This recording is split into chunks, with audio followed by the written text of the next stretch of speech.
Prancheta Basquete, o podcast que vai te ajudar a entender a parte tática do jogo com Danilo Castro e Vitor Camargo.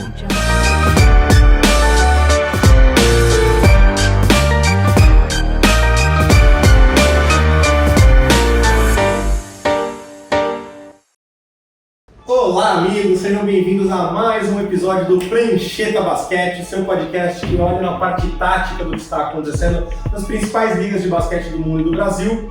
Hoje aqui ao meu lado, eu sou o Vitor Camargo, estou aqui com Danilo Castro, que ele tá numa pilha depois do jogo do Real Madrid de hoje. E... Cara, nossa, vocês deram muita sorte, vocês me pegaram pilhado hoje. Rodada dupla no Band Sports, então nós fizemos o Mônaco e Maccabi. Que jogo sensacional, Mike James, que vocês conhecem muito bem, atleta com passagens da NBA, o Baldwin também, e depois o clássico Real Madrid Partizan. Foi insano, foi uma coisa espetacular. Eu chego, ainda tá baixando a minha adrenalina, mas vamos lá. Vamos pegar embalo. Dá uma passadinha aí em tudo, porque esse é o momento para quem gosta, para quem ama e para quem não gosta, tá conhecendo o basquete também, de ficar atento, que é só coisa boa, é muita qualidade em quadro. E pra quem gosta de Euroliga, fica ligado, que daqui a 9 dias, tá gravando dia 10, quarta-feira, sexta da semana que vem, começa o Final Four em Kaunas, e nós vamos ter um bloco no próximo episódio só de Euroliga pra discutir a maluquice que tá sendo até agora e a maluquice que tem pela frente. É isso aí. E hoje vamos falar novamente um pouco de basquete da NBA.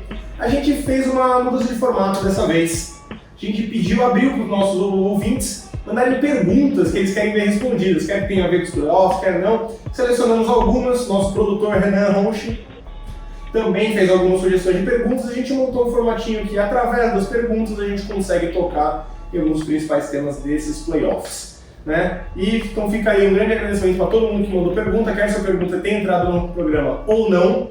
E para todos os nossos ouvintes, pessoal que entrou lá no canal do YouTube, Danilo Castro Basquete. Pessoal, lembrando, se gostou do nosso conteúdo, segue a gente onde você escuta o seu podcast, deixa uma avaliação, deixa um comentário, a gente está só começando. É isso aí, vamos lá. Então vamos começar.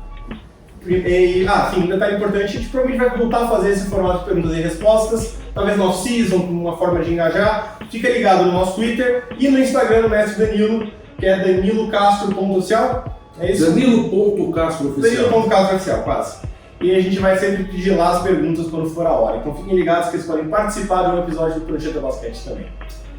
Vamos começar então aqui com uma pergunta do produtor. Então o Renan fez essa aqui, assim, ele tá me cutucando com vara curta, ele tá concordando aqui do lado da câmera, então vamos lá. Um jogador que está sendo alvo de muitas críticas nesses playoffs é o Jason Tatum. Nos últimos dias ele foi chamado na internet de fraude, jogador pisca-pisca, Tobias Harris com grife, superestrela mais vagabundo da NBA. O que vocês pensam a respeito da percepção sobre o Tatum de um jogador soft e inconsistente? Deixa eu responder primeiro, porque eu sei que ele vai carregar. É que não, é que eu tô zen, tô fazendo uma técnica de meditação. Ele tá meditando, então vamos lá. Eu acho que o Tatum ainda precisa de mais um tempo para ter esses nomes, ou codinomes, ou apelidos. Eu acho que é um jogador que entregou na temporada regular. Eu acho que é um jogador que, na era Tatum, vem chegando. O patamar do Boston Celtics mudou com ele. Vamos lembrar que até pouco tempo atrás era discutido quem era melhor, Tatum ou Kyle Kuzma. Assim, uma discussão que não forçada, mas existe. Exatamente, né? Mas a gente viu a diferença dos dois. Então, minha opinião, lógico, e respeitando a de todo mundo, mas muito longe esse jogador de ser uma fraude. Tá? Eu acho que o time do Boston Celtics é um time muito bem montado, mas ainda carece de uma peça ali. Tá? Uma peça que pode potencializar o Tatum ou não. Novo técnico. Pode ser. A gente vai falar ainda do porque esse talento individual do Tatum e dos outros, é difícil você falar de apenas um jogador, é difícil a gente focar no que está fazendo, por exemplo, Jimmy Butler, né, que você fala, é ele. Precisa de um técnico realmente ali para potencializar exatamente aquilo que vem acontecendo com o Jason Tatum. Até me estendendo um pouquinho mais, eu acho que alguns episódios na pré-temporada acabaram agora desaguando no que está acontecendo agora. O primeiro é o Ime Udoka. A gente não pode deixar de falar desse cara, e isso afeta substancialmente. Mas o cara já sabia, mas não é o mesmo cara que está ali.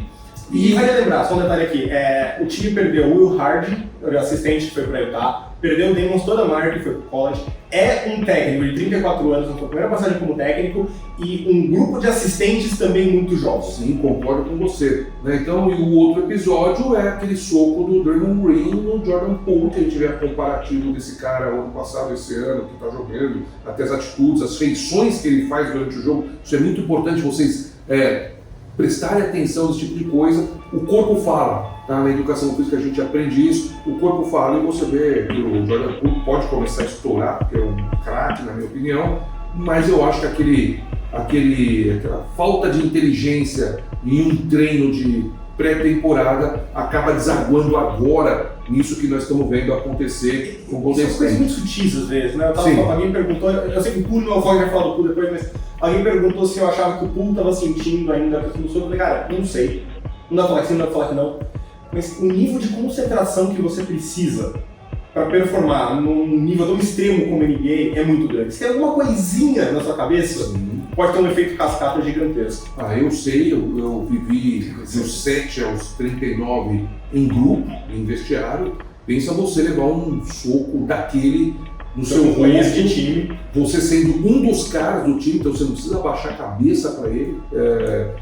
E depois vocês têm que andarem de mãos dadas rumo ao mesmo objetivo. A primeira pedrinha no caminho, você vai acabar soltando a mão do cara, porque esse cara não é o seu amigo. E até no caso do Tatum, a gente sabe que ano passado o Udoka foi uma escolha que passou muito pelo Tatum e pelo Brown.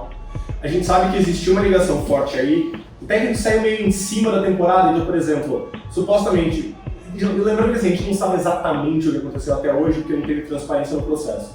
Boston sabia mais ou menos da relação lá pro dezembro, aí supostamente demitiu quando surgiu um fato novo. A essa altura, o Will Hard já estava em Utah. Se Boston já toma atitude quando primeiro soube da questão, de novo, a gente sabe que saber da questão não é a mesma coisa que saber tudo da questão, isso que a gente não sabe o que é o tudo.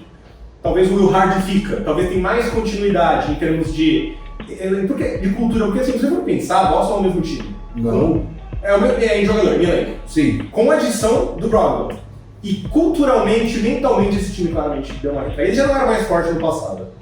Agora, tem um ponto específico da pergunta muito maldosa do Renan, que eu gosto de falar, que é o seguinte: a gente tem uma memória muito curta, né? O cara tem 2 jogos ruins, a gente sempre pega meio que o mais recente para taxar um jogador. Cara, Jason Tatum, como calouro, um time que perdeu Kyrie Irving e Gordon Hayward, levou o Celtics para a final de conferência, jogo 6 contra o Cleveland do LeBron, em 2018, jogo 7 contra o Milwaukee na primeira fase, 20 pontos, 6 assistências, 6 rebotes, calouro. Série seguinte contra a Filadélfia, de novo, calouro. 24 pontos por jogo, 3 rebotes, 3 assistências. Contra o LeBron James nas finais, deu aquela cravada na cabeça dele, meteu 24 pontos no jogo 6. Jogo 7 até, acho que talvez.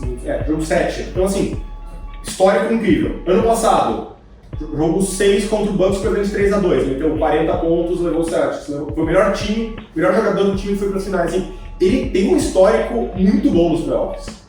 Né? E a gente esquece disso, de repente é só uma série ruim, uma coisa assim. E tem outra coisa que acontece fora, e vocês podem ter certeza que o que nós todos ficamos sabendo deve ser 50% do que acontece realmente quando se fecha uma porta de um vestiário e principalmente de uma engrenagem que gira em milhões. Vocês lembram que no início da temporada tinha aquele negócio de trocar o Jaylen Brown, não trocar o Jaylen Brown, e o Tatum foi lá falar que sem ele o time não tinha.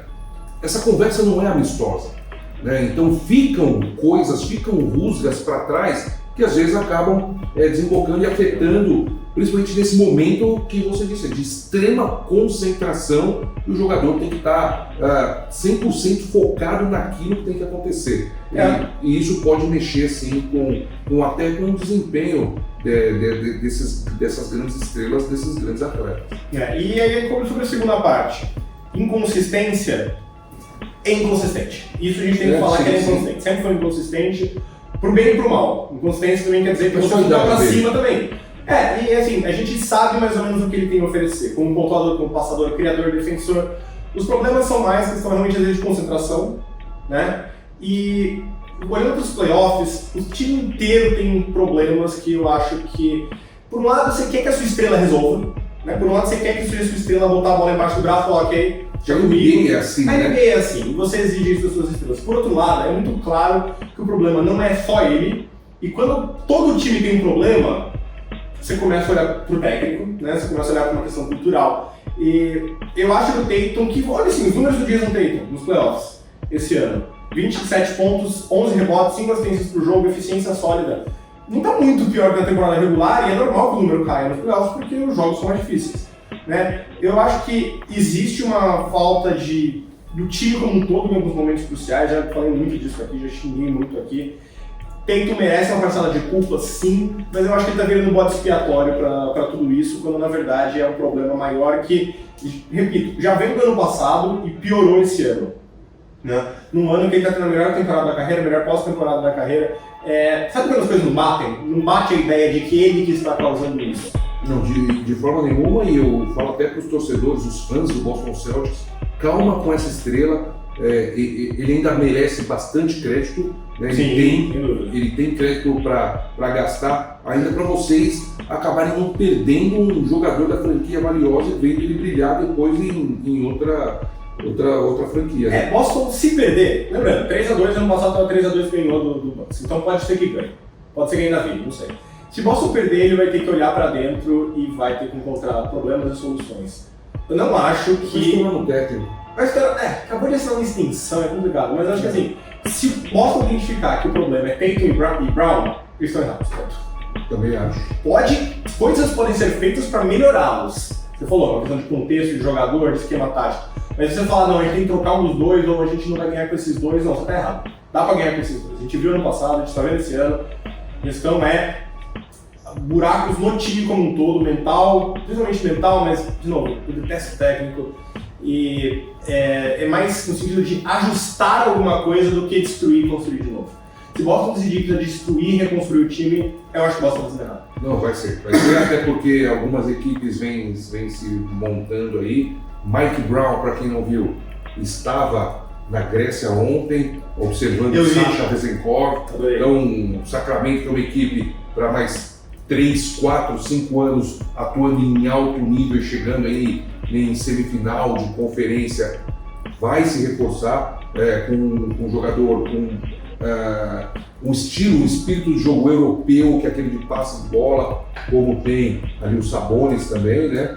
Ou seja, se o Boston tentar reconstruir agora, são 4, 5 anos sem chegar, mas você pode apostar nisso. Com certeza. É questão de ajuste, não de desmontar. E, de novo, na minha opinião, deveria começar como técnico, acabar de oficializar como técnico, estender como técnico, acho difícil mudar. O que eu acho que seria mais óbvio para Boston é enche essa comissão técnica de veterano, gente mais experiente, que dê um toque no Mazzulla, que ajude a segurar a bucha. Porque é aquela coisa, é um time não é experiente, mas muitos dos principais jogadores são jovens, relativamente falando. E você não tem no banco caras que passem essa confiança, por questão de idade e experiência mesmo. Enche de veterano, muda a sua cultura, mas não muda o núcleo do time. Em jogador, o Celtics não tem um problema. Jogador por jogador. Concordo com você. O Al Horford precisa de um choquezinho ali. Mas ele tá jogando bem, ele quase botou o Embiid no bolso. Mas uma série de pequenos erros. Se ele te entrega, além de tudo que ele tá fazendo, eu não tô falando de um absurdo, 6 pontinhos a mais faz uma diferença, hein, cara? Eu acho que também tem outra coisa que é... E aí eu entro no técnico. Porque às vezes o esquema de jogo montado não vai passar para ele. Uma coisa é você arremessar 4 bolas, 5 no jogo. Outra coisa é ter aquele volume de 12, 15 bolas que você vai ajustando o seu arremesso, né? E você vê que o Al Horford hoje virou aquele cara que fica ali no canto, a bola vai... E tem uma coisa que é o seguinte, obviamente isso eu vou falar uma simplificação, mas você tem, grosso modo, 2 tipos de ataques. Ataques que se baseiam em jogadas desenhadas. Então você tem a jogada, começa aqui, o posicionamento é aqui, o cara vai aqui, abre aqui, o passe é aqui, cesta, o arremesso para trás. E você tem times que são baseados em movimentações e leituras a partir das movimentações, como o Warriors. Você tem 1 ou 2 ações principais e a partir disso os jogadores têm que ler a situação, ler a defesa e reagir em tempo real.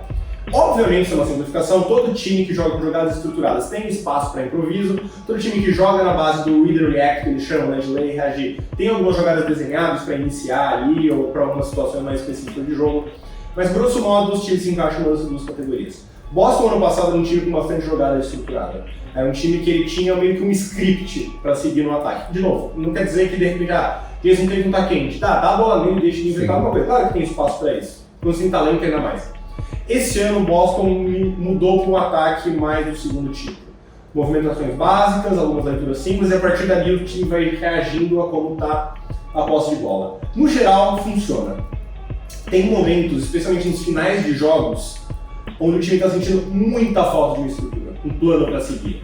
O time se perde, aí o time tem que criar, e aí com a pressão o time não consegue pensar tão bem. Falta alguém que dê esse desenho. E eu acho que entra um pouco essa questão do Al Horford, que eu sinto que faltam jogadas que aproveitem ele. Nesse Read and React, ele é um cara que acaba ficando muitas vezes no canto, ele não é tão rápido, a bola geralmente começa com os outros, precisa dele para espaçar a quadra, está jogando pro Robert Williams, e falta alguma jogada para envolver ele. Concordo. Né? Eu acho que isso é uma coisa que faz falta as jogadas. E outra coisa e aí, de novo, não posso dizer se são técnicos, são jogadores, mas o Celtics tem uma jogada que ele adora usar para dar a bola pro Jason Tatum, que é o seguinte, e eu tô fazendo com a mão aqui para quem tá vendo o vídeo. Algum jogador tá com a bola, o Jason Tatum recebe um corta-luz fora da bola, passa por cima, corta para dentro e recebe a bola mais ou menos na cabeça do garrafão.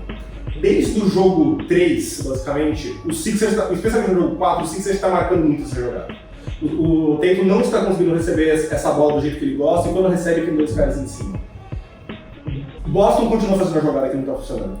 E aquela coisa, os jogadores estão tentando fazer isso na hora, isso é o técnico que está falando assim, falta variabilidade. E de novo aí eu acho que parte é o fato assim, o primeiro ano num sistema novo tem esses percalços, e o segundo cara, já que você está vendo os percalços, não vale a pena você colocar uma coisa um pouquinho mais estruturada para abrir essas jogadas? Eu acho que isso está pesando muito pro time.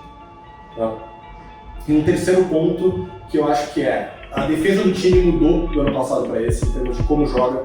É uma defesa bem mais conservadora esse ano, e eu acho que para um time que é em Boston, que é irregular, conservadorismo está virando letargia em alguns momentos. Mas você acha que eles se enxergam irregulares? Esse é o grande problema. Eles dizem que sim. Toda a mesma coisa. Todo jogo a gente foi irregular, a gente não entrou com intensidade, precisa mudar esse próximo jogo. Aí chega no próximo jogo e não muda.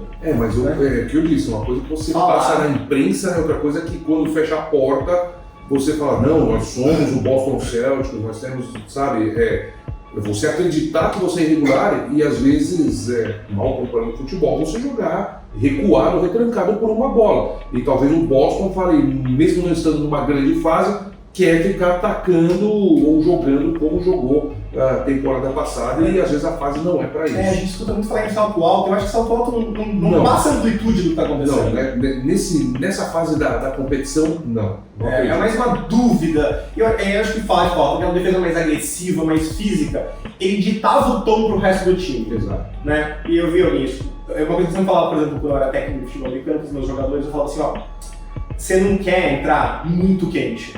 Porque senão você se perde, você fica nervoso, você comete erros. Mas você também não quer entrar muito frio, porque senão você perde aquela vantagem da intensidade. Vai falar do Miami Heat, mas o Miami Heat é um time que tem muito essa cultura. Você precisa ter um equilíbrio entre frio e quente. Você tem que ter a cabeça limpa, mas você tem que ter uma certa vontade. E eu acho que às vezes Boston confunde essa frieza com uma inação, com uma inércia que prejudica muito o time, e o time não consegue virar a chave tão fácil. E isso, por exemplo, eu acho que o jogo 6, posso estar completamente errado, acho que o jogo 6 do Celtics vai entrar com sangue nos olhos, é capaz de ganhar e levar para um jogo 7, porque é um jogo onde você não tem a opção de ficar mais frio. Eu falei, esse Celtics é um time que joga contra a parede. A questão contra um time que tem Embiid, Harden, Maxey, talvez você não pode ter essa margem de erro, entendeu? Às vezes o time tá com intensidade, mas as bolas não caem, os Sixers caem. Um abraço. Isso é o que me preocupa. Tristeza.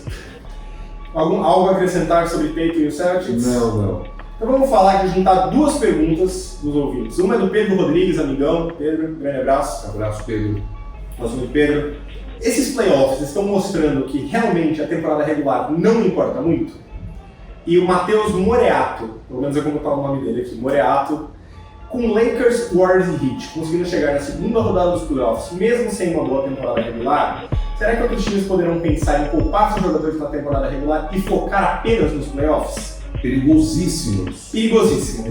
Vai secar no play. Porque você está falando de times que tem Curry, tem LeBron James, Anthony Davis, times que a gente sabia que eu. E na minha cabeça, se eu fosse técnico, chegando naquelas duas últimas 3, teve um jogo Lakers e Clippers. E a gente só anda em meio de basquete, Lakers, que porcaria. Eu falei, o Lakers escolheu o adversário nesse jogo. Vocês lembram que o Lakers poderia entrar ali na 6ª colocação até na 5ª, se não me engano? Ele ficou em 7º porque ele queria um time menos experiente, que ele sabe o time que tem, ele sabe o trabalho que vinha sendo feito com o Anthony Davis e queria entrar inteiro nos playoffs, e aconteceu o que aconteceu com o Mavis. Então, eu acho perigosíssimo isso, porque você não tem, toda equipe tem jogadores experientes como LeBron James, Anthony Davis, Curry, Draymond Green, Klay Thompson, Butler, por exemplo. Kyle Lowry. Se bem que ali no lado do Heat eu já vejo diferente. Eu acho que ele nem escolheu, foi o que ele conseguiu fazer. Eu ia falar, esses 3 times, não é que eles escolheram isso. Você pega o Heat tentou o ano inteiro da liga e simplesmente não conseguiu. Não é um time que estava perdendo por, 5 pontos, faltando 2 minutos para acabar o último jogo do play-in. Quase foi eliminado. Então não é uma questão de que eles escolheram isso. Eles viram que não deram liga nos playoffs, deu liga aí, a gente vai falar deles daqui a pouco, mas alguns fatores externos ajudaram. E tem outra coisa, Vitor, vamos falar do Heat. O Butler não aguenta uma temporada jogando na forma que ele está jogando. Então, poupar um jogador, porque é difícil, porque a NBA é uma grande empresa, né? E ela não vai, eu não vou ficar comprando ingresso para ver o LeBron James chegar lá, o cara não joga. E ela cuida muito disso. E é uma faca de 2 gumes. Olha o Clippers. O Clippers poupou o Kawhi a temporada inteira, chegou nos playoffs, o time primeiro reclamou de uma certa falta de entrosamento, porque não jogou o suficiente. E o Kawhi foi lá e machucou mesmo assim. O George estava machucado mesmo assim. Então, né? Claro, descansar mais te coloca em chegar em melhores condições nos playoffs. Não é uma solução mágica. A gente olha aí o Clipper, descansou os jogadores e machucou mesmo assim, né? E lidou com falta de entrosamento. O Suns, um motivo diferente, mas está sofrendo com falta de entrosamento. E mesmo perdendo os 3 times. Heat tentou o ano inteiro da liga e não conseguiu, não foi uma opção.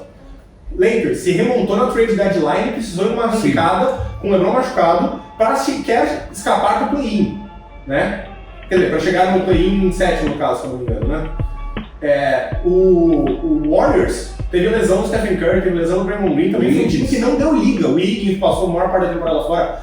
Então, esses times aqui, eles não são... Não é que eles escolheram, Não é que eles escolheram, isso aí foi o que deu. Foi o que deu pra fazer. E eu acho que a pergunta é muito menos sobre poupar a temporada regular e mais sobre um fato muito simples, que é cada vez mais basquete e playoff. Basquete e temporada regular são duas coisas completamente diferentes. Não, isso o fato até você vê fisicamente. É muito claro. Muito claro. É outro basquete, mas você vê que no final ali, ou após o All-Star Game, as equipes começam a olhar para onde elas estão, onde elas foram desenhadas para chegar. Trocas, às vezes alguns times do Lakers se remontam. O Lakers foi espetacular, ao mesmo passo, e eu sou um cara que eu não fico criticando o general manager e tal, mas ao mesmo passo que é muita crítica em cima do general, essa você tem que tirar o chapéu e falar, você acertou, você deu uma limpada aqui, que bem ou mal.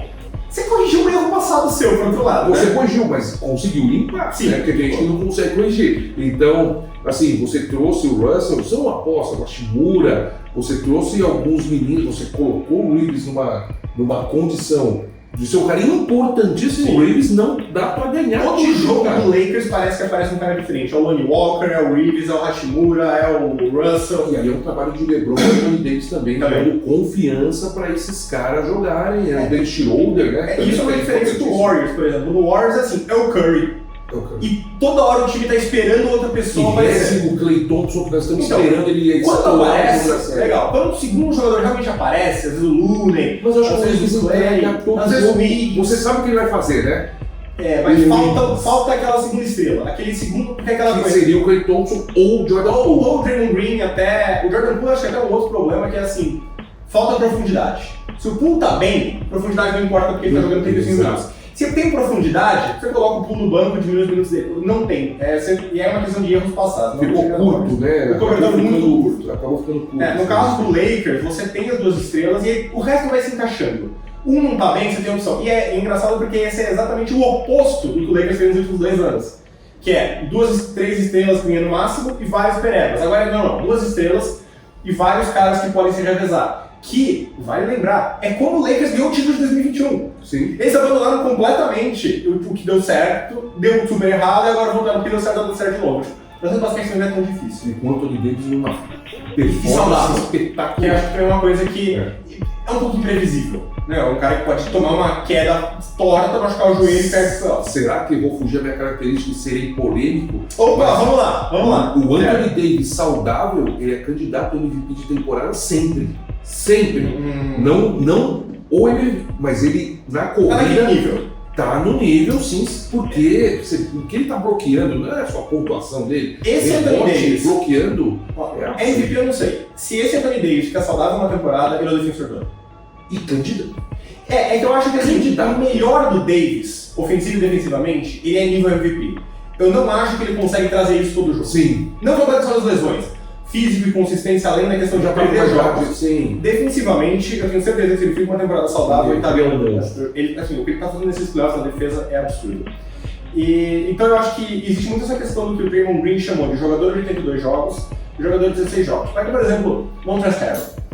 O Montrezl Harrell é um cara útil de você ter no seu elenco. Eu gostaria de Ele vem do banco, faz uns 10 pontinhos, pega uns rebotes, aquele momento onde as estrelas descansam, ele consegue pontuar bem, mantém seu time vivo. bom nas trocas. Bom nas trocas, bom nos rebotes. Chega nos playoffs, ele é um alvo defensivo grande demais, ele não espaça a quadra, é outro tipo de basquete. E você até limita, você ajuda, o homem dele vai ajudar todo mundo. Exato. Né? Então ele acaba se tornando, porque existem as estratégias diferentes também. Exato. Você não mostra tudo na temporada regular, você vai guardar pro playoff. E são as mais extremas. Então, é importante você ter esses caras que te carregam durante a temporada regular, mas é importante nos playoffs você conseguir fechar em 8, porque a impressão que eu tenho que nos playoffs importa menos o que você é bom fazendo, importa mais o que você é ruim fazendo.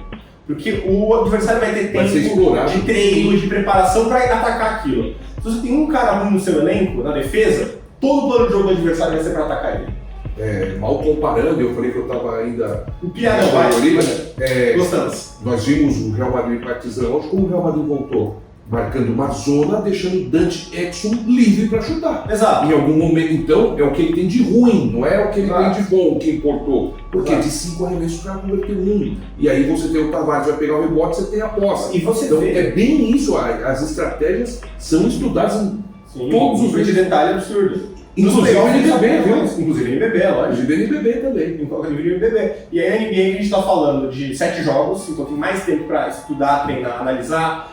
Técnico em teoria, os melhores jogadores, os melhores técnicos, comissões técnicas maiores, você consegue chegar num nível granular ali absurdo, isso faz muita diferença. E aí é o que eu falo, tem certas características, certas fraquezas que não importam tanto na temporada regular, mas são escancaradas nos playoffs.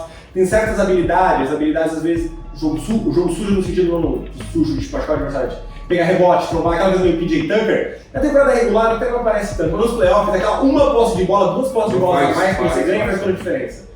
Né? Então eu acho que é mais uma questão desses times serem times com mentalidade de jogadores de 16 jogos contra 82 e menos as questões de descansar. E tem um último ponto que eu acho que vai listar aqui, que é o seguinte. Agora, no novo CBA, existe uma regra que diz que você precisa jogar um mínimo de jogos para poder ser candidato ao NBA e ao All-Star.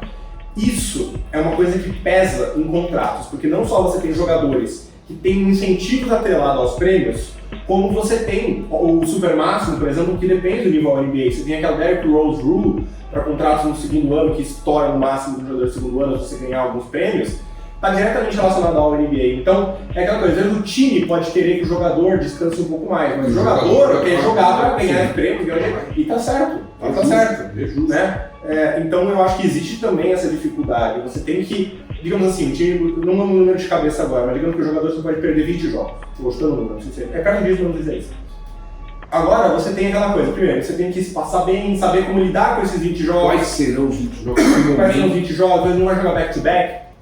Tem que ter uma contingência por causa de uma lesão menor, tira ele por 5 jogos, talvez focar mais no final da temporada. Eu acho que é mais uma questão de como do que você descansar mais. Sim. Né? Então eu acho que isso torna também mais difícil você poupar jogadores. Mas no fundo eu acho que esses times mostram menos a questão de descanso e mais essa questão de como os times são montados e quais características que pesam mais nos playoffs. Perfeito. Pergunta número 3, de John Hayes, vulgo Johnny Kings. Como explicar o fenômeno Miami Heat? Como um time tão inferior a muitos da sua conferência, tendo jogadores que não seriam titulares na maioria das franquias, consegue ser tão implacável? A resposta é o Butler ou essa lenda da cultura Miami Heat gera esse impacto? A cultura Miami Heat gera esse impacto, mas jamais, em tempo algum, desde aquela bolha onde o cara saía extenuado e entregou, você pode falar alguma coisa de James Butler, e aí você começa a buscar a história do Butler, você vê aquela história do que ele chegou para treinar em Minnesota. Foi Minnesota, aquela história sensacional. Sensacional essa história. Eu vou fazer o coletivo, cara, então entra aqui no time reserva. Não, eu quero aqueles que estão ali. Ele jogou com o time da terceiro ou quarto ganhou time, dos titulares. Ganhou dos titulares, aí os titulares quiseram de novo, falou não, foi pro vestiário, tomou banho e foi para casa. Esse é um cara que tem um espírito totalmente diferente. Tem toda a cultura Miami Heat, mas você tem esse... Porque, assim, a minha experiência de ex-atleta, quando você não está muito bem, mas você tem um cara que começa a puxar, você se sente na obrigação de ir junto com ele, porque você fala, puta, ele está puxando, cara. Ele está entregando. E é entregar fisicamente, porque a técnica está lá. A técnica está lá. Então, se você quer passar, se você igualou aí, você tem o Kyle Lowry desse time, que é um cara que mesmo vindo do banco ali, ele vem e tem tido uma boa pós-temporada. Vem tendo uma ótima experiente. Então, eu acho que é muito da cultura, a cultura é importantíssima, a camisa pesa, quem fala que a camisa não pesa é mentira. Você vê aqui no Brasil, você tem Flamengo, Franca, são camisas pesadas, você vê na Euroliga, Real Madrid, Barcelona, Olympiacos, quem chegou? As 3 camisas pesadas que em jogo 5 dificilmente perdem. E na NBA você tem também o Miami Heat, que tem uma camisa extremamente pesada e a cultura tem. Se você conseguir ter Butler, Adebayo, esses caras fisicamente vão entregar. Sim. Lowry vai entregar. Se ele precisar dar uma bordoada no armador que ele está defendendo, no pivô, ele vai dar. E essa é a cultura que o Miami Heat tem, né? E eu separei uma estatística aqui do Kirk Goldsberry na ESPN. O Miami Heat lidera a pós-temporada em bolas desviadas, bolas perdidas recuperadas, faltas de ataque cavadas e screen assist, que é quando você faz a assistência usando o corta-luz. Então o cara está infiltrando, alguém faz o corta-luz e você consegue acertar por causa do corta-luz. Desses 4 pontos, ele deu 3 defensivos. E 4 que geralmente envolvem atividade. Exatamente. Atividade, entrega, mergulhar pela bola. O Miami lidera todos, não é coincidência. Então é o cara estar ali, né? Não é coincidência. Eu acho que essa bola desviada, que às vezes ela não aparece na estatística, ela é fatal para o adversário. Sim. Porque o passe não vai ser conectado da forma que quer. Ela pode desviar, ela vem, de repente, um arremesso que a bola precisa vir na barriga ou no peito, ela vem no joelho. Sim. E aí a defesa já chegou e já atrapalha demais. Então, esse é o fator da medida. Então eu acho que isso é uma coisa cultural mesmo e ela não pode ser descartada. Eu não acho que explica tudo, mas não pode ser descartada. Eu acho que tem uma segunda coisa que é... Como é que eu posso dizer isso? O Butler vira uma chave nos playoffs. Vira. E quando você tem um jogador, assim, na temporada regular ele é um jogador top 20 da liga. Nos playoffs ele joga como um cara top 5, top 10. E isso é uma diferença que eu não sei exatamente explicar, porque parte eu sei que o cara fica mais ligado, mais concentração, o cara se guarda por a temporada regular, mas parte, sei, o cara tem uma menina perna longa no Space Jam, não sei. É absurdo, mas é real. Eu tava até falando aqui com o Danilo, acho que semana passada, que assim, a gente tem uma mania de pegar um jogador que tem 1 ou 2 jogos bons de pós-temporada e falar, não, é o playoffs, não sei o quê. Ele joga muito nos playoffs, até que o cara já tem uma sequência boa de jogos. Você pegar uma amostra maior, o cara tem jogos bons, jogos ruins, a gente às vezes pega 2 bons ou 2 ruins e fala que não, isso é o jogador nos playoffs. O Butler é um cara que tem o currículo dele é grande demais pra gente falar que é só acaso dele jogar bem. Ele tem consistentemente melhorado nos playoffs e esse é um dos pouquíssimos casos que eu acho que playoffs de Jimmy Butler é uma coisa de verdade. Terceira coisa é Miami, a gente falou muito disso quando a gente estava falando das dificuldades do Miami Heat lá atrás, que era o seguinte: Miami é um time que tem dificuldade em criar cestas fáceis. Tudo é arremesso contestado, tudo é arremesso em movimento e depende de fazer um aproveitamento muito alto em arremessos difíceis em relação a outros times que conseguem mais pontos em transição, nos rebotes de ataque, etc. Nos playoffs, o que acontece geralmente é que esses cestas fáceis diminuem e as cestas difíceis que você tem que fazer aumentam. Como o Miami Heat já joga assim, eu acho que ele sente menos do que alguns outros times esse desnível. Ponto número 4, vamos falar daqui a pouco, na próxima pergunta. E ponto número 5, que o torcedor do Miami Heat vai ficar bravo comigo, mas assim, o Heat deu uma boa dose de sorte, né? Porque pegou o Milwaukee com o Giannis machucado, Ganhou os 2 jogos com o Giannis saudável. Não vamos que só ganhou por causa da lesão, tá ligado? E 4x1 não é uma vitóriazinha apertada, é uma vitória contundente. Mas assim, o melhor jogador da liga perdeu basicamente 3 jogos e jogou baleado em 2. Então isso é um fator importante. Isso não dá pra descartar. Aí pegou um Knicks que, a meu ver, é um time muito falho. Fiquei até surpreso com a facilidade que eles ganharam do Cavs, porque é um time que tem muita dificuldade no ataque. Você pode falar do Randall tá baleado, o Brunson tá baleado, mas obviamente mérito do Heat por saber explorar essas falhas, mas não foram as séries mais difíceis, eu acho. Eu acho que ele deu sorte no caminho que ele pegou e no como ele pegou esse caminho. Eu fiz alguns jogos no Milwaukee na Band e mesmo sem o Giannis, pelo que foi a temporada, aí a gente tá falando, nós estamos separando, como a gente falou na pergunta anterior, é bem diferente. Eu acho que o Bucks tinha que passar. Mesmo com o Giannis baleado. Também acho. Porque era um time que apresentou um conjunto nos jogos, pelo menos que eu fiz. Falei, nossa, prontinho para levantar mais um caneco aí. Sabe, o time, você fala, pô, tem várias saídas. Não era só o Giannis. Não era só o Giannis. O Giannis é o principal, mas muito longe de ser só o Giannis. Por um lado, mesmo sem o Giannis, o Bucks fez feio e parte disso é mérito do Heat que complicou a vida deles. Mas eu posso falar uma coisa também, de novo, a experiência de ex-atleta O Butler, ele é aquele macho alfa, né, cara? Ele é impositivo. Então, mesmo você tendo um time e você vê aquele cara crescendo, jogo após jogo, e 50, e imarcável, e não é a característica do cara ficar chutando de 3, ele chutando de 3 em movimento, e entrando, e pegando rebote. Você viu aquela última bola da classificação, como ele empurrou, e o cara desabou. E ali não é físico. O Butler é mais forte. E é manha também. Mas é físico com físico. Ali você não cai no chão, cara. É a bola do jogo. Então, é um cara extremamente dominante que dominou os seus oponentes, assim, no olhar, sabe? Assim, hipnotizou o time do Bucks de uma forma... E quando eu falo de sorte, eu não falo isso pra diminuir o Miami Heat. É parte do basquete. Sim. As circunstâncias estarem favoráveis. Cara, exemplo, ótimo, Atlanta Hawks. 2, 3 anos atrás foi para os finais de conferência. Nossa, Atlanta chegou, perdendo duas primeiras rodadas seguidas. Por quê? Porque aquela arrancada ela foi favorecida pelos fatores. Sim, então, é que eu falo sorte como fatores além do seu controle, as pessoas entendem como um demérito. Não. Mas eu quero dizer que as circunstâncias favoreceram. Pegou um Knicks que não era um time feito para os playoffs. Depois pegou um Sixers, que era o seed número 1, mas estava afundando em problemas ali com o Ben Simmons, com umas questões internas mal resolvidas. E aí perdeu do Bucks. Você não pode tratar isso como baseline, não. O Hawks é isso, tanto que tive nos últimos 2 anos que eles não corresponderam. Eu acho que tem um pouco isso do Heat esse ano. Eles estão, por circunstâncias favoráveis, avançando mais do que estar numa situação neutra. Isso é um problema não. Você pode ter toda a sorte ou todas as situações favoráveis do mundo. Se você não aproveita, não adianta nada. Olha Boston. Boston viu Milwaukee cair fora, jogando contra um Sixers baleado e tá quase sendo eliminado. Né? A lição foi, quer dizer, ele viu o exemplo, né? Exato, você tem que... Você pode ter circunstâncias favoráveis. Eu acho que Boston e o Philadelphia são times que estão tendo circunstâncias muito favoráveis. Boston não está aproveitando, o Heat pegou circunstâncias favoráveis, aproveitou. Mas acho que vale reconhecer essas circunstâncias favoráveis. Por mais que eu não queira resumir a isso, sim, existe, é um fato.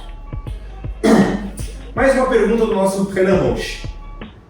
No passado, existiu uma linha de pensamento de estilo de basquete do leste e estilo de basquete do oeste. O basquete do leste era visto como mais físico, mais pegado, o pau torava no garrafão, enquanto o oeste era um jogo mais dinâmico, mais veloz. Você acha que existe esse paralelo no presente? Eu pessoalmente não. Eu também acho que não e concordo com o Renan. Existia, isso era um fato. Tinha, porque quando você vê aquele Knick jogando, Bulls era a cabeça voando, camisa rasgada, e do outro lado era o Lakers do Showtime, né, que o Álvaro José gosta muito, do Magic Johnson. Mesmo nos anos 90, você já tinha eram boas defesas, claro, mas você tinha, por exemplo, uma capacidade de uma raquinha, aquele time que arremessava mais de 3 do perímetro. Nos anos 2000 você tinha o Lakers do Kobe, do Shaq, você tinha aquele Kings que jogava bonito, e no leste era realmente aquela galera mais pegada. Historicamente foi se criando isso, acho que foi perdendo. Né? Mas eu ainda vejo um jogo mais pesado no leste. Você vê? Até pelo Miami Heat tá fazendo o que está fazendo, a defesa forte, o próprio Giannis com o Milwaukee Bucks. Eu vejo um mais forte que eu vejo o Golden State. Bom, a defesa do Lakers melhorou bastante, né? Tá fugindo um pouco, mas eu vejo assim, o Golden State que vem ou construiu uma dinastia, você vê que é um time que joga, defende muito bem, mas não é aquela defesa faltosa que você vê toda hora alguém caindo no chão adversário. Se você está falando em termos de números, você pode falar que o leste tem as melhores defesas, né? Cavaliers número 1, Boston número 2, Milwaukee número 4, Bulls número 5, para minha grande surpresa, Sixers 8º, Miami 9º. Então, existe uma concentração de boas defesas. Quando você pensa nos principais defesas, você pensa Celtics, Sixers e Bucks. Mas não sei se isso é reflexo de um estilo de jogo ou é mais uma questão simplesmente de, no momento, estar assim, sabe? Às vezes é uma questão de sobrevivência. É o que dá, porque quando a gente fala das diferenças de estilo no final dos anos 90, começo dos anos 2000, eu acho que tinha uma questão muito simples que era assim: o Oeste tinha muito mais talento que o Leste. Sim. Você tem mais talento, você consegue fazer mais coisa. Você tem um time mais limitado, menos talentoso, você precisa recorrer a um jogo mais físico, um jogo mais truncado, mais defesa, que é uma coisa que acho que tem um piso um pouquinho mais fácil de você levantar, né? E eu não vejo tanta essa discrepância hoje. Eu acho que esse ano olhando, calhou da gente ter essa concentração de defesa, mas eu não vejo isso como uma mudança de mentalidade ou de não. Os times desse aqui estão se montando assim, porque tinha uma época que basicamente... Não, também não concordo com você. Porque pega ano passado, por exemplo, as melhores defesas, mesmo que eu acabei de fazer agora. 1 Celtics, legal. 2 Warriors, 3 Suns, 6 Memphis, 7 Dallas, 8º Clippers, 10º Utah. Já era muito mais equilibrado, tinha até mais times do Oeste. Eu não sei se a pergunta do nosso produtor, do Renan, é quanto a isso. O que eu falei, o Golden State, uma defesa extremamente confiável, ou sempre foi, mas você não via toda hora alguém caindo no chão, aquela pancada, aquele bloqueio que o seu cotovelo vai no pescoço do cara. E o Leste era isso. Era. Mas, de novo, eu acho que intimidatório. Eu acho que até uns 2 anos atrás, você ainda tinha essa discrepância de talento que levava os times a recurso. Hoje, eu vejo os talentos um pouco mais equiparados. E eu acho que agora a gente vai começar a ver se essa questão, por exemplo, esse ano o Leste das melhores defesas, é porque existe essa diferença de mentalidade das conferências ou se realmente foi um ponto aleatório que aconteceu aqui. Porque o Leste está alcançando, até passando em termos de talento, em termos de quantidade de bons times, e eu acho que vai ser um exercício interessante. E eu acho que tem principalmente 3 motivos pelos quais eu não acho que exista hoje uma separação tão clara. O primeiro é esse, né? Maior equiparação de talento. Segundo é que existe um intercâmbio tão grande de informações hoje, que assim, não é aquela coisa tipo, por exemplo, o Spurs joga de um jeito. Cara, os times que estão jogando contra o Spurs 30 vezes, né, que são os times do Oeste, jogam mais vezes, eles estão vendo aquilo, pegando mais, incorporando mais, e o Leste também, você não hoje com a internet, os assistentes trocam de lado o tempo todo, você tem uma troca maior de informação, tipo, todo time está vendo o que o Warriors faz, o que o Celtics faz. Então você tem essa informação chegando em todos os times igualmente, é uma questão de pessoal, os jogadores que têm disponível. E a terceira é que simplesmente a liga é mais globalizada. Acho que está associado a isso, mas você tem 2 jogos contra outra conferência, né? Então é mais fácil de vocês terem esse intercâmbio. Então eu não acho que exista hoje essa diferenciação, mas eu acho que os próximos anos vão ser interessantes justamente para a gente saber se é isso mesmo, se existe essa polarização ou não. Porque, de certa forma, você pode falar assim, tá bom, ataques que jogam mais fluidos na liga. O Warriors sempre aparece. O que são os outros? Grizzlies, truncado. Os principais times do Oeste, Grizzlies truncado, Lakers meio truncado. Dallas é um time que joga mais bonito, mas também é um time que concentra muito em uma estrela só, que é uma coisa que não acontece tanto nos outros, tirando talvez Memphis. Kings, um ataque muito bonito, mas não segue um padrão tão claro quanto seguia no passado, né?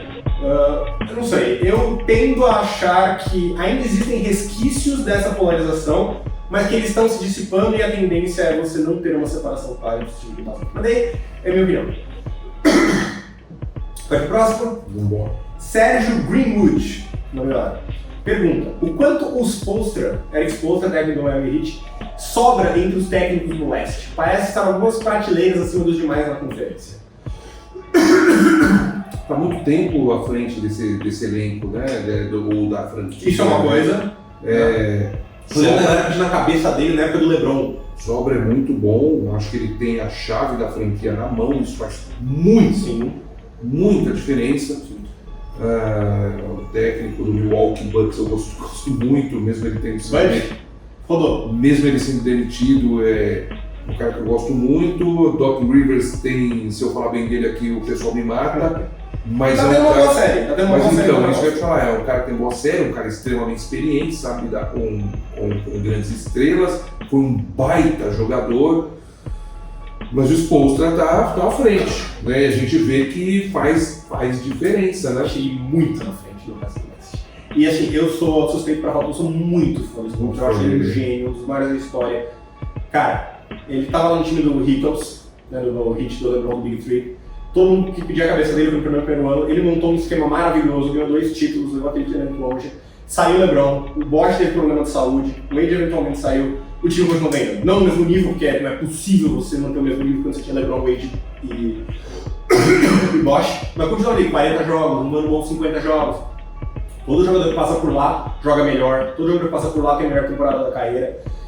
Chega um ponto onde o efeito cumulativo é muito grande, a gente começa a ter evidência demais. Não é 1 ano de pico, 2 anos de pico. Não, sempre, né? É consistente e sem os vales, não tem aqueles vales horríveis de que alguns outros times têm. Eu, pessoalmente, acho. Mesmo trocando elenco. Mesmo trocando elenco completo. De LeBron James e Wade pra Bosh, pra Adebayo e Butler. E aí entra o Gabe Vincent, que joga muito. O Struz, que é um cara que o Boston dispensou por nada, agora é importante. Duncan Robinson. Claro que parte disso é uma máquina que o Heat montou de identificar, desenvolver jogador. Mas assim, o Spoelstra ele tira o máximo dos seus jogadores a cada minuto e é absurdo. Eu acho ele facilmente o segundo melhor técnico do século XXI, atrás do Popovich. Hall da Fama, um dos 10 maiores da história, talvez um dos, sei lá, 6, 7 da história, que precisava fazer um... eu não tô confiante aqui mas assim, na minha frente, mas eu tô confiante. Gostei dessa sua... Eu tô confiante em afirmar que se eu sentar e fizer um ranking dos 10 maiores técnicos da história, o Spoelstra vai estar entre os 10. Onde exatamente, aí eu não tenho... Mas também não Quando você põe o Pat Riley com o dedo dele nisso... Eu acho que é grande, mas uma coisa que vale lembrar é o seguinte, em 2006... O Riley era o presidente, o técnico era o Van Gundy. Era aquele time do Shaq e do Wade. Quando ele viu que o time não estava indo, ele falou, não, eu vou assumir de técnico, demitiu o Van Gundy, assumiu e foi campeão. Com o Spoelstra, o Heat perdeu aquela final pro Bucks, pro Mavs. Em nenhum momento parecia que o Pat Riley ia se impor. Porque existe uma confiança. Assim, o Pat Riley é um dos maiores técnicos da história também, dos 4. O é o Big Four, né? Tem um Big Four ali, ele tá nesse Big Four. É o Phil Jackson, ele, Popovich e o Red Auerbach Sanchez. Pra mim ele tá nesse tipo, assim, se esse cara tá te dando essa moral, é porque você fez alguma coisa certa. Sim. Né? Sim. E aquela coisa, todo mundo fala, é fácil ganhar com o LeBron.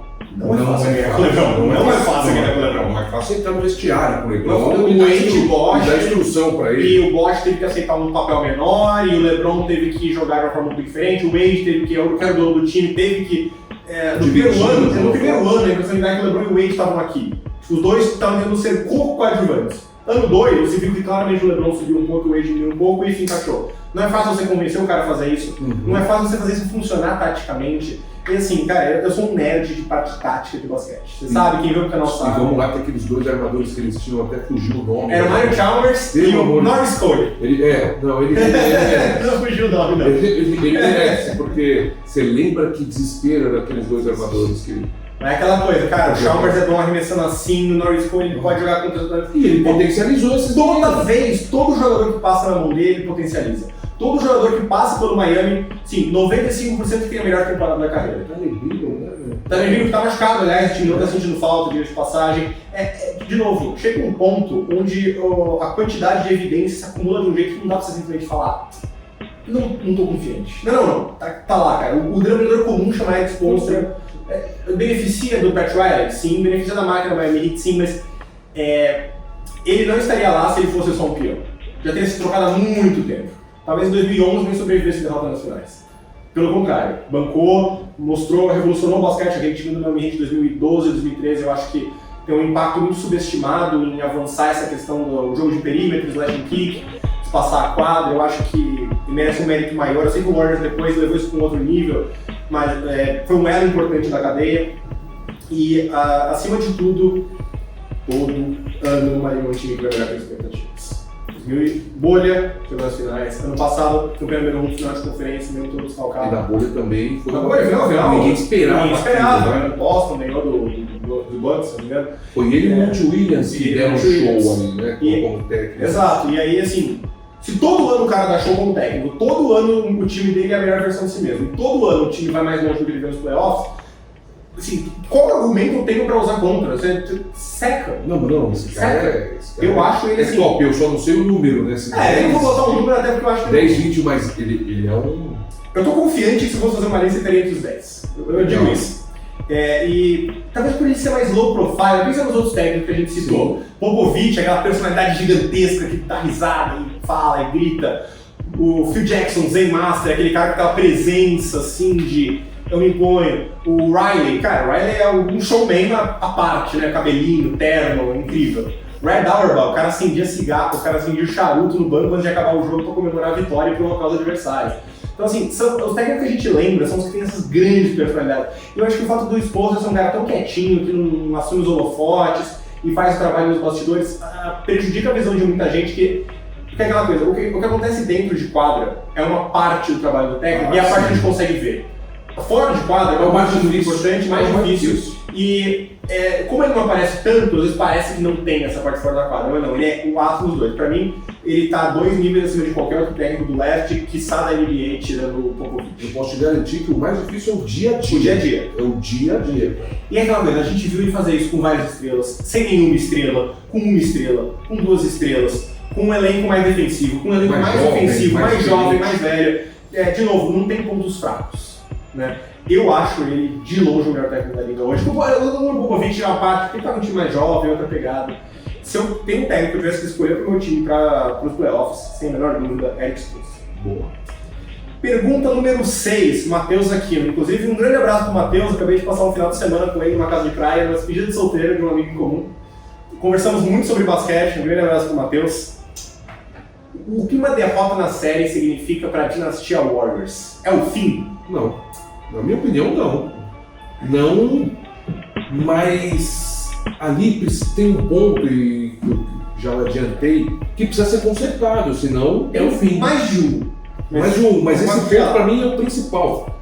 Se alguém der um soco, porque aí eu me ponho no lugar, se alguém me der um soco no rosto, como o Pum levou, e eu estou falando de 2 jogadores importantíssimos, não é que é um All-Star e um que carrega o Gatorade dos caras. São 2 caras que precisam jogar para o time ganhar.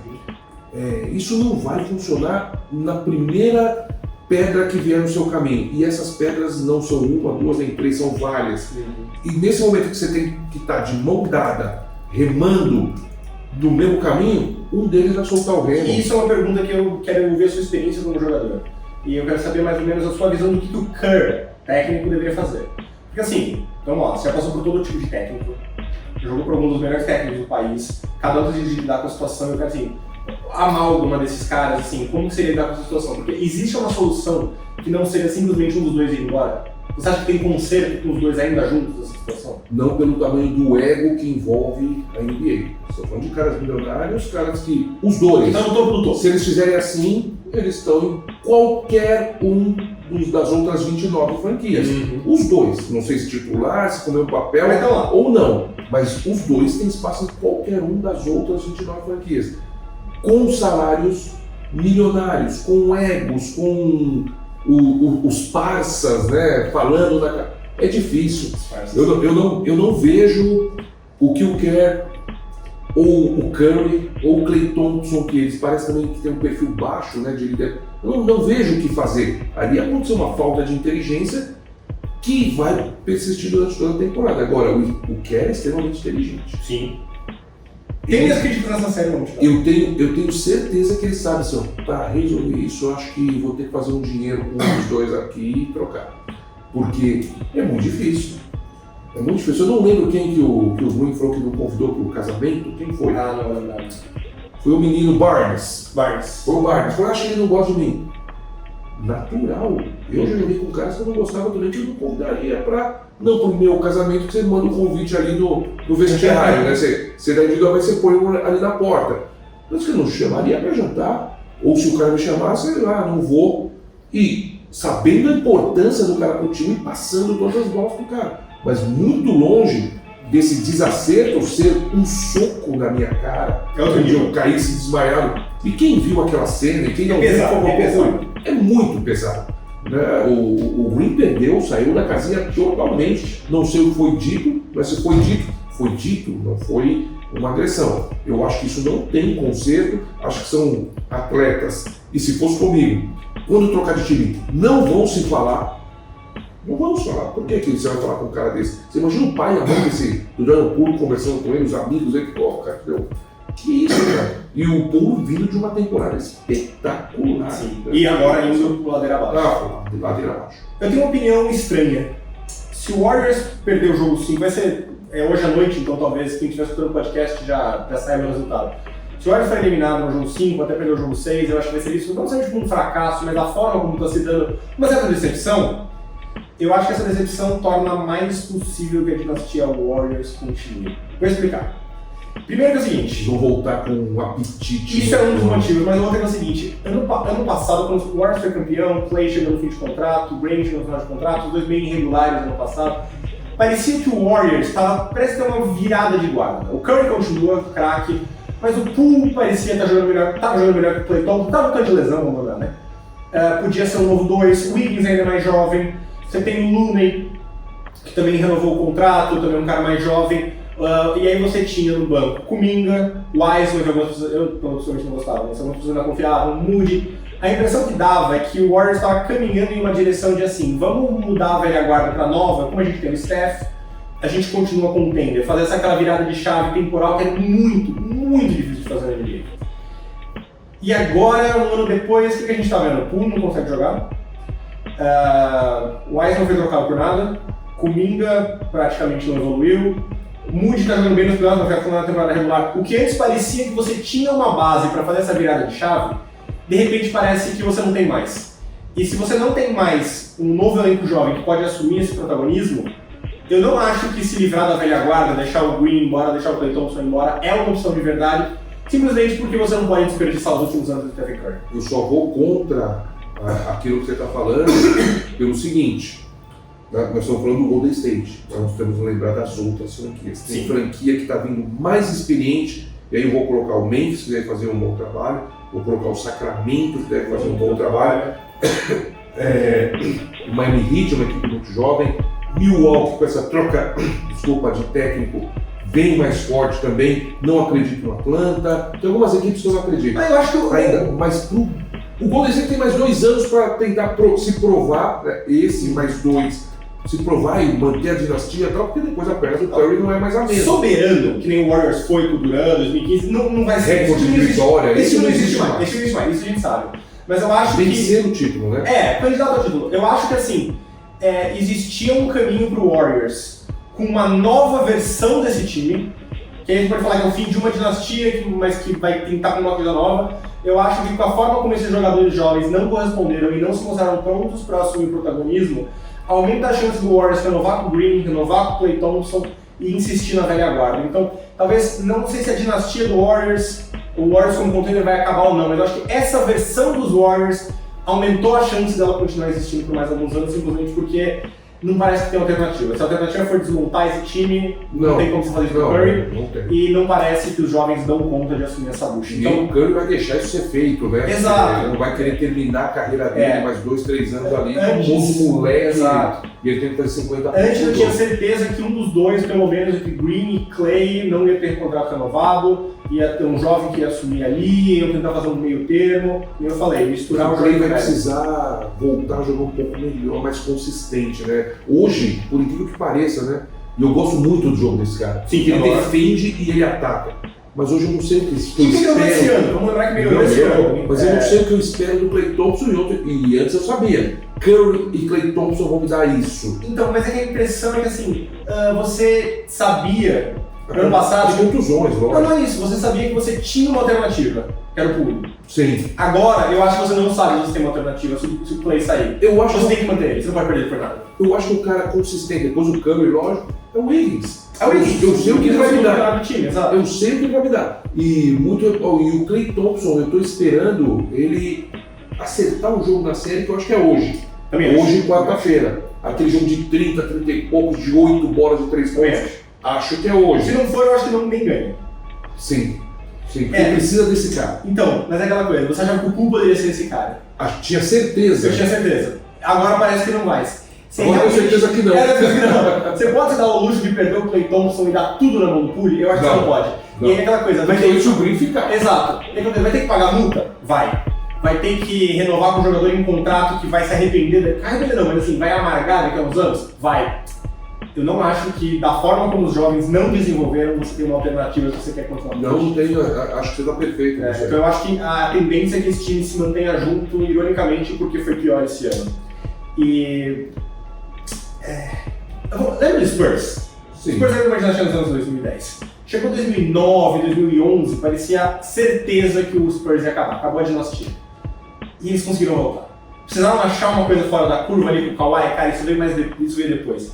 Eles reinventaram o Duncan de pivô, aquele time mais espaçado, focaram nas bolas de 3. Se você tem a cultura, você tem o técnico e você tem o pilar, que é o Duncan, o Curry, não dá pra descartar por completo. Talvez sim, talvez eles nunca mais consigam ser competitivos, talvez o Green saia, o Klay Thompson saia, o mundo se recupera, a molecada não... E aí começa a pesar as escolhas erradas, né? Você tinha escolha número 2 do draft, queria ter pegado o Lamelo Ball, o Congo, saiu com o Wiseman, foi trocado por nada. Tinha a escolha... Você não sairia com o Wiseman? Na época, eu sei que é fácil falar em retrospecto, na época eu falei que eu não gostava. Não, cara, porque às vezes eu falo, cara, eu pensei igual você. Eu falei assim, tá bom, eu ia de Wiseman. Na época... Porque a loteria, você tá apostando, na verdade. Não, é uma aposta. Quem diria que o Jokic ia virar isso? Exato, escolha número 43 do draft escolhido durante o comercial do Taco Bell. Mas é aquela coisa, beleza, é fácil falar hoje. Eu na época não gostava, não achei que devia ter escolhido o Wiseman, mas entendi a escolha. Mas é aquela coisa, você sai sem nada da escolha do Wiseman, a escolha do Kuminga, uma escolha depois saiu o Franz Wagner, que seria perfeito nesse time, absolutamente perfeito nesse time. E era o que eu falei que deu pra ter na época, que eu deixei comentário. Mas Vitor, aí que eu te falo, é muito difícil, né? Ninguém vai dizer que é fácil, até porque os caras ganham milhões, então com milhões você não vai querer absolutamente nada fácil, não vai exigir nada fácil de você. Mas o Franz Wagner, se ele cai nessa franquia, ele teria esse desenvolvimento que ele teve? Provavelmente não sei. Quantas bolas ele ia chutar por jogo? Menos. Quantos minutos ele ia ter de quadra por jogo? Então isso tudo é minuciosamente estudado e eu vejo assim, mas o Kuminga também, eu concordo. Mas até pro jogador acabou sendo não é nenhuma crítica ao que eles fizeram na hora, mas é aquela coisa, ele tinha 3 escolhas de loteria, inclusive o número 2, e saiu com caras que estão contribuindo muito pouco nesses playoffs. Sim. Claro, no mundo perfeito... Mas é um time difícil de jogar. Ainda é, mas se você tivesse mais uma peça, se você tem um Lamelo Ball no lugar do Wiseman, se você tem olhando aqui... Eu sei que é diferente. Franz Wagner... Mas eu sei que é diferente. Şengün. Você não gosta do Donte DiVincenzo? Gosto. Não é um bom cara que entra ali pra... Pô, ele sabe a função dele e faz bem. Se você tem o Lamelo Ball fazendo aquelas gracinhas dele, você acha que o Curry... Eu não gosto do Lamelo Ball, quero deixar isso bem claro. Mas é aquela coisa, é mais fácil você trocar por outro cara depois. O Wiseman foi trocado para trazer de volta um cara que estava no time do passado. E saiu por nada. Então assim, é aquela coisa, na época, todas essas escolhas foram defensáveis, as 3. Sim, são defensáveis, sim. Todas fizeram sentido. Não achava a melhor escolha de todas, não. Mas fazem sentido. Mas todas faziam sentido. Mas é um time que claramente está sentindo a falta de opções. Mas na hora do sair com mais um, cara. Mas na época eu não sentia. O time atual campeão. Entendeu? Então era um time completo. Talvez você não vá trazer o Lamelo. Eu não sei o que passa na cabeça. Você não vai trazer o Lamelo por tudo que cerca. É um jogador mais irreverente, que você vai dar a bola aqui, ou o Draymond dá a bola aqui, ele vai olhar para o Draymond, vai dar risada e vai dar a bola do outro lado. Sabe? É que são caras indomáveis. E isso, assim, eu reportaria. Então por isso eu entendo a escolha, eu falo assim, mas tendo tempo para desenvolver esses meninos, porque o time já estava montado. Sim. E agora eu vou levantar a bola sempre com uma questão assim, a gente falou de Steve Kerr, sim, como técnico, ele é um cara que ele é muito bom nessa parte de bastidores, alguns criticam, eu não estou criticando para ele, alguns ajustes fizeram, que é o seguinte, eu quero que você me dê uma visão assim, os técnicos que você já jogou, que a gente já falou aqui que foram um dos melhores do Brasil, como você caracterizaria esses técnicos e como isso você acha que poderia influenciar, como que influencia uma dinastia, por exemplo? Cara, eu sou um cara extremamente privilegiado, mas privilegiado pelos técnicos que eu tive. Eu não tive um técnico ruim. Eu joguei basquete dos 7, fui federado com 8, terminei com 39 anos. Então aqui eu vou tentar não esquecer nenhum. Mas a minha base foi Thelma Tavernari, todo mundo conhece. Foi o Wilson Egon e Márcio Cavilha no Monte Líbano. Tá? Só 3 técnicos de base. Então, por isso só, eu sou privilegiado até dos 7 aos 18. No adulto, quem me lançou foi o Mical aos 16 anos. Fui para o Monte Líbano, Edivar Simões. Fui para a Pirelli, Cláudio Mortari. Olha a minha sequência, hein? Na Pirelli fui para o Círio, era o Mortari, ele e o Vecchi. Do Sírio, Guarulhos, Marcel de Souza. Fui para Mogi, Cláudio Mortari. Mortari saiu, Nino Guimarães. Fui para Campos, Zé Boquinha. Saiu Zé Boquinha. Abraço, grande Zé. Gosto muito dele. Saiu Zé Boquinha. Voltou Cláudio Mortari. Saiu Mortari. Chegou Guerrinha. Dali fui para Ubra. Daniel Watch, o Carlão, que é o técnico de seleção brasileira. Voltei com o Mortari, então foi o técnico que eu mais atuei. 3 vezes já. José Neto e Carlos Romano. Espero não ter esquecido nenhum. Se esqueci, por favor, me perdoe. E em seleções, eu tive Ari Vidal, Hélio Rubens, Mike Frink, que foi um americano que era técnico de jogo claro muito bom, o Carlão era assistente dele em seleção também, Lula Ferreira, ou seja, eu não posso reclamar dos técnicos que eu tive. E eu posso te dizer, o que todos esses caras que são vencedores, todos esses que eu citei, o que eles tinham em comum é não aceitar a derrota para um time tecnicamente inferior quando você não deixa a sua entrega na quadra, como é o Miami Heat, como é o Jimmy Butler. O contrário do Boston Celtics, as palavras. Exatamente. Porque eles diziam assim, e todos eles tinham eles muito diferentes, cada um com seu estilo de treinamento, de jogo, um zona, um individual, um com dobra defensiva, bom, enfim. Mas todos eles falam assim, e todos foram times bons, tá? Por esses técnicos que eu te falei. Nós somos melhores que os caras. Tecnicamente, nós ganhamos os caras, a gente não pode perder. Isso aqui na raça, às vezes acontecia. E aí o chicote realmente se falava. Por isso que eu falo que quando se fecha uma porta de vestiário, vocês não têm noção do que acontece. Inclusive, voa-se cadeira, e isso não é literalmente. Voa-se cadeira dentro de vestiário, tentando acertar, e até por isso que eu te falo que às vezes o cara não é seu melhor amigo. Sim. Mas se você é vencedor, você sabe que você precisa desse cara para você alcançar o seu objetivo comum no final da temporada. Tô tentando lembrar qual foi o técnico que falou isso, talvez tenha sido o Red Auerbach, assim, perder porque o adversário é melhor acontece. Perder porque o adversário tem mais vontade, com mais fisicalidade, com mais energia que você, é o que me irrita no Boston. Você vê que perder, o Sixers jogar melhor, acontece. Achei que foi, por exemplo, o caso do jogo 4. Né? O Sixers jogou melhor que o Boston. Quando você perde, mas você sente que você não se deu a melhor chance de você ganhar, é o que realmente frustra. E posso falar que depois de um tempo, né, o jogador, eu falei, dos 7 aos 39, esses foram os técnicos que me conduziram. Quando você vira um jogador, porque o atleta de basquete vai para mais um jogo de basquete, concorda? Você vai jogar mais um jogo, o técnico fica bravo com isso. Quando eu passei dos meus 35, eu ia para -1. E eu consegui ainda render muito bem, estava no quinteto titular do Campeonato Paulista, que era muito forte, aos 37. Porque era -1. E quando você entende isso, você não se permite mais perder ou ser superado por um adversário, porque o basquete é um jogo coletivo, mas ele é muito individual, de 1 contra 1. Então você já não se permite mais perder porque o cara tem mais vontade que você. E pode ser impressão. Porque você sente que está acabando, então você dá vontade de falar, daqui a pouco eu não tenho mais isso. E é muito gostoso jogar basquete, Vitor. Isso me lembra do Kevin McHale, a ala do Celtic, a pivô do Celtic nos anos 80, que ele jogou em 87 com o pé quebrado. O pé nunca mais foi o mesmo, ele manca até hoje. Ele falou, cara, você só tem um número finito de chances de jogar nos playoffs, de jogar para um time que pode ser campeão. Eu não queria perder isso, não me arrependo, faria a mesma coisa de novo. Olha, Vitor, você falou do McHale, eu joguei, esse ano que eu fui jogar com o Mortari, acho que até por isso joguei tantos anos com o Mortari, ali a gente conheceu e houve uma empatia muito boa. Eu tinha torcido o joelho no Monte Líbano, a segunda torção, fiz a opção, o médico falou que precisa operar, fiz a opção de não operar. Eu joguei 1 ano sem o ligamento cruzado anterior, só baleando ainda mais o meu joelho, porque às vezes eu subia no rebote, já caía direto, inchava o joelho, ficava 10 dias parado, aí voltava um bracer na perna, ia, jogava.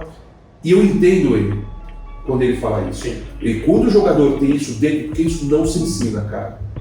Isso o atleta ou ele tem dentro dele, ou ele não tem dentro dele. Você ensina ele a fazer cesta, ele a defender, mas esse tipo de atitude que hoje, para os mais jovens, é o que eu nunca joguei com ele, mas é o que me passa o Alex Garcia, o brabo. É o que todo mundo fala. Esse cara, ele é assim, o cara... você tem que pôr ele para marcar o armador, porque ele já dá aquele primeiro combate. Quem tá atrás de frente olhando, fala, eu vou marcar também. Dito tom. Senão você passa vergonha. E eu procurava ser esse cara. Então Então eu vou sair correndo, eu vou marcar, eu vou tentar fazer. Lógico, nem sempre me dei bem, Claro. muitas vezes me dei mal, mas eu tentava ser esse cara exemplar. E pode ser impressão, mas eu sinto que esse ano a gente tem visto isso um pouco mais nos playoffs, o contrário disso no caso, né? Aquele time que perde uma certa letargia que incomoda. O Celtics, sem dúvida, talvez um pouco o Bucks, o Cavs, O Warriors na temporada regular. o Warriors um pouco, talvez o jogo 3, faltou uma certa urgência, né? E isso é uma coisa que incomoda. Olha, tinha mais perguntas boas para fazer, mas a gente vai ficar sem tempo. Então, se a sua não foi lida, talvez a gente esteja guardando para nosso especial de off-season.